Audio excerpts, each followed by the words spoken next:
Pernah kepikiran nggak kalau neraka ini tiba-tiba naik ke atas bumi? Itu yang terjadi di Amerika, di Ohio. Sebuah kota yang terbengkalai yang sekarang namanya Helltown. Sebuah kota yang terbengkalai ini nggak punya makhluk hidup yang tinggal di sini. Ya betul, nggak ada makhluk hidup yang tinggal di sini. Karena semua yang tinggal di sini katanya adalah mereka yang sudah nggak hidup, yang sudah menjadi roh yang sudah meninggal. Apakah itu benar? Apakah itu cuma gimmick? Kita langsung... Astaga!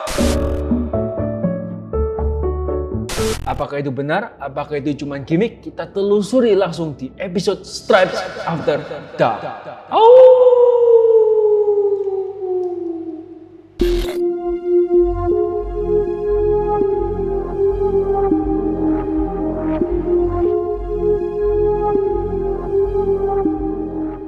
Oke, sebuah kota terbengkalai ini yang nggak ditinggali oleh siapapun yang hidup, itu tuh dikelilingi oleh akses-akses jalan yang memang sulit guys untuk mencapai sana. Jadi memang jalan-jalannya untuk mencapai ke kota ini benar-benar belokannya itu curam dan sangat-sangat, pokoknya sulit lah.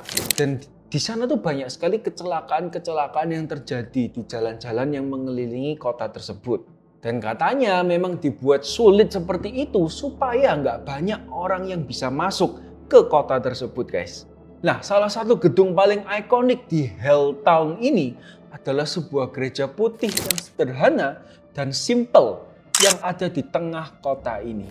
Katanya dulu gereja ini seperti gereja biasa, gereja Katolik atau gereja Kristen. Tapi sejak kota ini terbengkalai dan nggak banyak orang yang berani datang ke kota ini, maka gereja ini diubah menjadi gereja satanis katanya. Di mana banyak orang-orang satanis atau pemuja-pemuja setan itu melakukan ritual-ritual mereka di gereja putih tengah kota Helltown tersebut. Dan mereka juga mempersembahkan korban-korban anak kecil katanya. Dan kalau kalian ke daerah sana, kalian harus siap-siap untuk ketemu sama pengikut-pengikut setan ini dan diajak untuk join mereka. Kalau nggak join mereka, kalian yang dijadikan korban berikutnya. Nggak cuma sampai di sana guys, selain gereja putih yang ada di tengah kota, juga ada bus sekolah kuning yang identik sebagai bus sekolah Amerika ya. Nah, bus ini juga terbengkalai di dekat sebuah rumah. Nah, orang-orang tuh bertanya, kok bisa ada bus sekolah yang ada di sana? Nah, ceritanya dulu, bus sekolah ini itu tuh membawa anak-anak sekolahan untuk main ski di atas gunung. Karena kota ini tuh deket sama gunung di Ohio ya. Bus ini itu membawa anak-anak untuk studi wisata. Membawa anak-anak ini untuk studi wisata di gunung untuk main ski kan. Nah, tiba-tiba di tengah jalan ada seorang wanita tua yang ya mungkin katanya mengerikan guys, yang menyetop bus ini. Dia teriak-teriak minta tolong terhadap sopir busnya ini untuk berhenti. Kenapa? Karena wanita tua ini mengatakan kalau anaknya itu lagi terluka parah di rumahnya dan sangat-sangat membutuhkan pertolongan. Nah, karena sepi kan dan sopir busnya ini juga kasihan melihat nenek tua itu. Dia akhirnya memperbolehkan nenek tua ini masuk ke bus ini untuk memandu sopir bus ini untuk menuju rumah nenek tua ini dan membantu anaknya. Nah, setiba bus ini di depan rumah nenek tua, tiba-tiba banyak sekali pengikut-pengikut satanis ini yang keluar dari pohon-pohon dan di belakang rumah itu. Dan akhirnya mereka menyerang orang yang di dalam bus ini, anak-anak kecil di dalam bus ini. Dan mereka melakukan ritual pembunuhan dan mempersembahkan anak-anak yang ada di dalam bus ini dan sopirnya kepada setan. Dan ini menjadi cerita yang sangat menyeramkan. Orang-orang Amerika tuh benar-benar nggak berani datang ke Helltown ini. Karena memang ini jadi sebuah kota legenda ya. Nama aslinya itu bukan Helltown. Nama kotanya itu Boston. Bukan Boston yang terkenal di dekat New York. Bukan, tapi ya kota lain namanya Boston di Ohio. Nah, karena saking angkernya dan banyak cerita-cerita seperti ini, maka namanya diubah menjadi Helltown. Nah, kita coba menyelami histori Helltown ini. Kok bisa kota ini terbengkalai? Apakah kota ini memang dibangun untuk menjadi kota angker? Atau apakah ada cerita tertentu yang mengubah kota ini selamanya menjadi tempat paling angker di Amerika? Oke, jadi dulu tuh kota ini seperti kota biasa yang punya orang-orang hidup biasa yang tinggal di situ, guys. Nah, tiba-tiba pemerintahan Ohio itu melegalkan sebuah peraturan di mana pemerintah itu bisa membeli tanah atau gedung penduduk biasa untuk diubah menjadi reservasi alam dan taman nasional. Nah, pemerintah Ohio ini mau mengubah bagian Ohio Utara ini menjadi tempat reservasi alam atau taman nasional kan. Dan tanpa sepengetahuan orang-orang yang tinggal di Helltown ini dulunya, tiba-tiba tanah mereka itu dibeli sama pemerintah tanpa negosiasi, tanpa pemberitahuan. Sampai suatu hari tiba-tiba orang pemerintah ini datang ke Helltown dan mengusir penduduk-penduduknya dari rumah-rumah mereka. Tentu banyak orang yang marah dan protes tapi mereka nggak bisa apa-apa karena itu sudah menjadi keputusan yang sah untuk dilakukan oleh pemerintah. Dan akhirnya ratusan masyarakat itu dipaksa relokasi dan keluar dari rumah-rumah mereka. Dan masalahnya kota ini akhirnya tidak pernah diubah menjadi taman nasional atau menjadi tempat reservasi alam. Dan hanya menjadi tempat terbengkalai. Dan akhirnya menjadi kota terbengkalai gitu aja. Jadi pemerintahnya sana tuh mungkin dulu agak pelin-pelan ya. Janjinya mau diubah jadi gini, tapi nggak diapa-apain. Jadi cuma jadi kota terbengkalai gitu. Dan di kota itu cuma ada 2 jalan besar. Dan dua-duanya ini adalah jalan buntu. Jadi kayak jalannya itu terakhirnya itu buntu. Jalan terbesarnya namanya itu Stanford Road. Atau sekarang namanya berubah menjadi The End of the World atau Highway to Hell namanya. Nah, jalanan-jalanan ini sekali lagi berbahaya dan mempunyai belokan-belokan tajam dan curam. Dan kalian kalau setir mobil di sana, katanya mobilnya kalian yang bakal kerasukan dan akan tancap gas dengan keras dan akhirnya akan menerjunkan kalian ke jurang di jalan buntu tersebut. Nah, cerita lain selain karena pemerintah yang pelin-pelan yang mengusir warganya dari rumah-rumahnya, ada cerita lain nih di kota ini. Kenapa namanya disebut Helltown? Karena ada tumpahan bahan-bahan kimia yang berbahaya yang menyebabkan mutasi terhadap anak-anak di kota tersebut. Jadi di dekat kota itu ada sebuah kayak pembuangan limbah-limbah pabrik yang dikumpulkan di satu titik. Nah, perusahaan ini yang harusnya mengurus limbah-limbah ini dan dibuat, disaring atau digimanain supaya nggak berbahaya, dia itu kayak melalaikan pekerjaannya. Sehingga limbah-limbah yang disimpan di dekat kota ini akhirnya menumpuk dan menjadi beracun, guys. Dan akhirnya itu juga melahirkan cerita legenda lainnya yang bernama ular piton raksasa dengan nama Peninsula Python.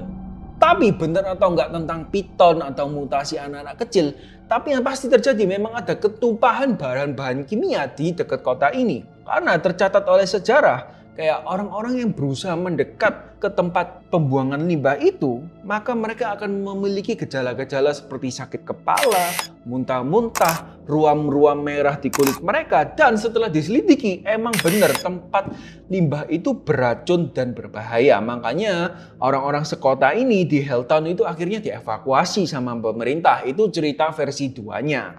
Akhirnya ada seorang detektif paranormal. Yang ini sungguhan ya, ini bukan film, bukan cerita karangan, atau sungguhan detektif paranormal Amerika yang mungkin ingin membuktikan apakah Helltown itu semenakutkan itu.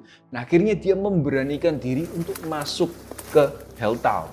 Katanya Helltown ini nggak 100% terbengkalai, guys. Ada orang-orang yang hidup di sana. Tapi orang-orang yang di sana itu memang katanya serem dan nakutin. Sebagai contoh ya, guys. 2 kali ini terjadi.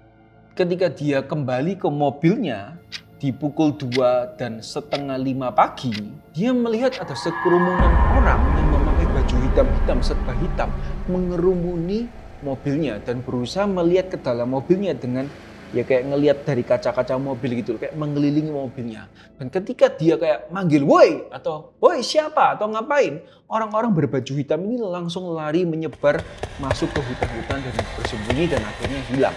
Jadi memang ada orang-orang yang hidup di Helltown. Tapi kita nggak tahu siapa mereka, apakah mereka benar-benar satanis ya toh, penyembah setan, atau mereka cuma orang-orang kayak orang-orang yang lari dari hutang, atau orang-orang yang bermasalah, atau kriminal-kriminal yang berlari dari hukum, kita nggak tahu.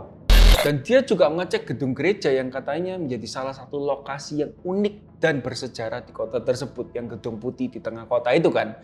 Dan benar, dia nggak berani masuk guys, dia nggak berani masuk karena dia benar-benar ketakutan sih kayaknya.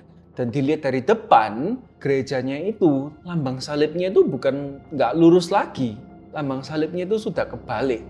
Dan dari sana tuh dia sudah ketakutan banget, dia nggak berani. Karena kan dia takut kalau dia ke dalam nanti dia dibunuh atau dipersembahkan atau apa. Dan akhirnya dia nggak berani masuk, dia cuma lihat dari luar dan memang katanya itu memang dalamnya seperti kayak ritual-ritual gitu guys. Bahkan dia juga pergi ke tempat busnya yang kuning itu. Dan memang kalau busnya yang kuning itu memang kayak ya bus kuning tua terbengkalai. Kayak banyak tumbuhan yang tumbuh di sekeliling busnya dan kayak gitu-gitu aja. Nggak ada sesuatu yang menyeramkan yang dia bisa lihat. Yang terakhir dia pergi ke kuburan Helltown. Dimana katanya setiap malam itu ada hantu-hantu yang duduk-duduk di atas batu nisan kuburan-kuburan tersebut. Tapi ketika dia sampai di kuburan itu, dia nggak melihat apapun ya. Dia nggak melihat setan, dia nggak melihat roh-roh.